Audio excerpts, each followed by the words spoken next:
vani studi. Ero uomo di poche parole, preferivo le azioni. Vi è un'usanza nella mia terra di Svizzera. Quando si raggiungono i 16 anni, si lascia casa e si gira il mondo. È l'occasione per sperimentare, per programmare quello che si desidera fare. Quando partii, ricevetti un tallero d'argento da mio padre, Hans, il mugnaio. L'avevo visto usare nuove tecniche per la lavorazione del grano. Girando il mondo ne studiai di nuovissime che poi ho adottato. Al ritorno restituii intatto il tallero che mi aveva dato. Con il lavoro ero riuscito a bastarmi. Questo si impara nelle valli felici. Divenni mugnaio anch'io. Il morbo in furia. Il pan ci manca. La farina e il pane ho sfamato questa città. Mi furono riconoscenti i poveri. Costruì il più bel mulino del mondo. Nemmeno i tedeschi ne avevano uno simile. Avere il mulino in città significava pane ottimo a prezzo equo.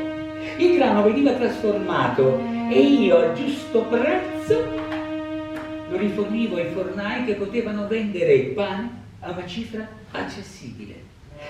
Chi lavorava per me aveva casa e uno spazio all'ingrosso per portare in tavola il necessario.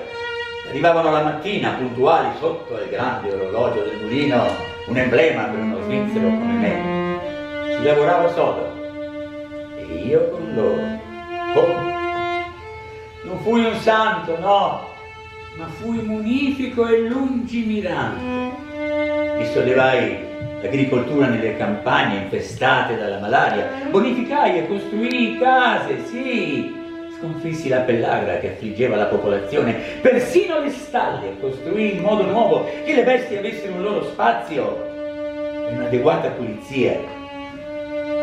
Volli adeguarmi ai costumi veneziani, comprai il palazzo più bello e grande, feci beneficenza come i dogi antichi. Avevamo un palco alla Fenice, eravamo felici, volevamo che tutti fossero felici. Avevo il dono particolare di intuire ciò che necessita ad una comunità. E allora perché?